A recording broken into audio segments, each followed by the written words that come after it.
আমি সাপোর্ট করি Real মাদ্রিদকে R Manchester ইউনাইটেডকে।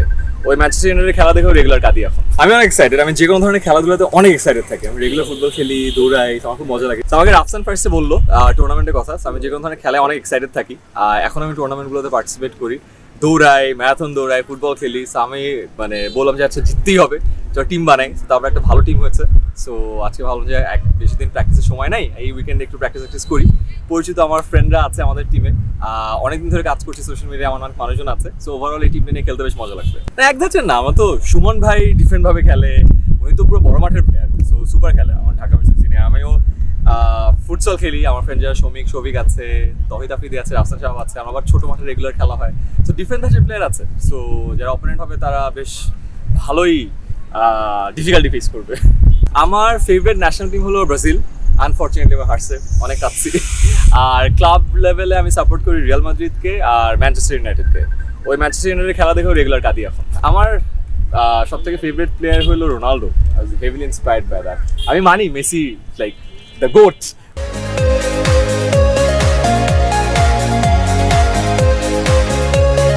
But Ronaldo হলো থাকে না ওই যে গড লেভেলের মধ্যে হিউম্যান বিং যে নিজের সাধনায় ভালো করছে। সো ওই স্পিরিটটা আমার কাছে খুব ভালো লাগে। আমি বিগ রোনালদো ফ্যান।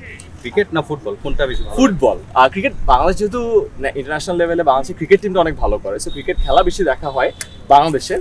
আর যদি আমি বলি ইন্টারন্যাশনাল খেলা বা ফুটবল বেশি দেখা হয়। আর খেলা কোনটা হয়? ফুটবলটা। এখনো দেখা যায় যে আমার বন্ধু বান্ধবের সাথে ফুটবল খেলা হয় উইকে অ্যাটলিস্ট একবার। সো এটা এখন আমাদেরকে দেখা সাক্ষাতের মধ্যে রাখছে আর কি। আজকে তো ফার্স্ট ডে আসলাম, যে প্র্যাকটিস ম্যাচ। টুর্নামেন্ট শুরু হয় নাই, টুর্নামেন্টের আগে তো আসলে কখনো ঝামেলা হয় না। সো আই হোপ টুর্নামেন্টের মধ্যে এবার ঝামেলা হবে না। খেলার সময় যেটা হয় যে উত্তেজনার বশবর্তী হয়ে অনেকে অনেক কিছু বলে ফেলে, ওখান থেকে তিল থেকে একটা বড় তাল হয়ে যায়। বাট আশা করা যায় গতবার হয়তো একটু কিছু জায়গায় কয়েকজন সমস্যা হয়েছিল, এবার মানুষজন আরও অনেক সতর্ক হবে। গতবারের যে কোনো অর্গানাইজিং যেসব ভুল ত্রুটি আছে এবার আরও থাকবে না। আশা করা যায় বেশ জাঁকজমকপূর্ণ একটা টুর্নামেন্ট হবে। এই গ্রাউন্ডে আমি অনেক খেলি। এই গ্রাউন্ডে না, কোর্ট সাইডে অনেক খেলা হয়েছে। কোর্ট সাইড যখন ফার্স্ট হয়েছিল তখন আমি রেগুলার এখানে খেলতে আসতাম, বেশ মজা। টার্ফে খেলে মজা আছে, আমি রেগুলারলি টার্ফে খেলি, তো বল সুন্দর আসে। মাঠে খেললে একটু উঁচু নিচু হয়। সো এটাই একটা জাস্ট প্র্যাকটিসের বিষয়। আমরা প্রবলি আর একদিন হয়তো প্র্যাকটিস করতে পারবো, চলে আসবে পায়ে। আমাদের টিমে ব্যারিস্টার সুমন ভাই আছে। ব্যারিস্টার সুমন ভাইকে আমরা সবাই চিনি। ওনার ব্যারিস্টার সুমন ফুটবল একাডেমি আছে, উনি ট্রেনিং দেয়, তো বুঝতেই পারছেন কেমন খেলে। Super player. ঢাকা ভার্সিটিতে আমিও রেগুলার খেলতাম। এখন বয়স বাড়ার কারণে একটু স্পিড স্লো হয়ে গেছে, বাট ভালো খেলা হবে, অনেক গোল হবে ইনশাল্লাহ। আমার ফ্রেন্ডরা আছে আমার টিমে, শফিক, ওরাও ছোটবেলা থেকে খেলে। আমাদের বাবা আর্মিতে ছিল, আর্মিতে প্রচুর মাঠ পেয়েছি, খেলা হতো। তহিদ আফ্রিদি আছে, আফ্রিদির সাথে আমার বেশি খেলা হয় না, কয়েকবার খেলা হচ্ছে, বাট ভালো টাচে আছে। রাফসান সাহেব আছে, ভালো কিপিং করে, আমাদের আইবি টিমের কিপার ছিল। সো বেশ ভালো কিপার আছে। সো ভালো টিম, ওভারঅল একটা সলিড টিম আছে। না আমার টিমের যেহেতু মেম্বার, ধাক্কা লাগার সুযোগ নেই, আনলেস আমরা খুবই মাইন্ডলেসলি বলের বেঁচে সবাই দৌড়াচ্ছি। সো সুমন ভাইয়ের সাথে খেললে কোনো ঝামেলা হবে না, স্মুথ খেলা হবে। এখনো না, আজকে ভাই আসতে পারে নাই। আজকে খেলার ঠিক আগে সুমন ভাইয়ের সাথে কথা হচ্ছিল। সুমনকে বললাম, সুমন ভাই প্র্যাকটিস তো হইলো, আপনি কি আসতে পারবেন? বলছে না, আমি তো এলাকায় আসছি, উইকেন্ডে এলাকায় থাকি। বা তুমি চিন্তা করো না, আমি এখানে সিলেটে প্র্যাকটিস করতেছি। সো ওনার ডেডিকেশন আছে, আমরা এখানে আসি, উনি আমাদের থেকে বেশি প্র্যাকটিস করছে। তো খেলার মাঠে ভালো একটা জলসা দেখা যাবে।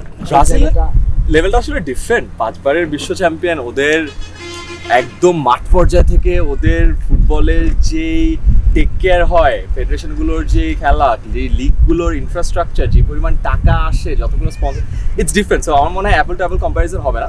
বাংলাদেশের এখন অনেক সুন্দর সুন্দর ভালো ভালো প্লেয়ার আসছে।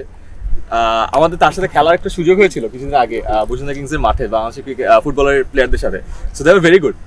টিভি পর্দায় দেখা যায় না, বাট অ্যাকচুয়াল যখন খেলতে জোস খেলে। রিসেন্টলি প্যালেস্টাইন ম্যাচটা আমার পুরো টিম মিলে দেখতে যাওয়ার কথা ছিল। সো ওভারঅল বাংলাদেশ আগের থেকে তো ভালো করছে। আমার মনে হয় যে ফেডারেশন, ইনফ্রাস্ট্রাকচার, মাঠ পর্যায়ে থেকে প্লেয়ারদের টেক কেয়ার করা, সুমন ভাইয়ের মতো আরও অনেক মানুষ এগিয়ে আসা, জেলা পর্যায়ে প্রচুর ম্যাচ হওয়া, ম্যাচে হাজার হাজার মানুষ আসা, অনেক কিছু মিলে আসলে একটা দেশের ন্যাশনাল টিম গড়ে ওঠে। একটু সময় লাগে বিল্ড করতে। যে কোনো একটা ক্লাব পর্যায়ে দেখা যায় কখনো খারাপ খেলে দেখে না, কোচ চেঞ্জ হয়, কোচ চেঞ্জ হওয়ার পর বলে যে একটা 2-3 সিজনের ব্যাপার। আমাদের তো আসলে অনেক দিনের একটা গ্যাপ আছে, একটু সময় লাগবে, বাট আমি অনেক আশাবাদী।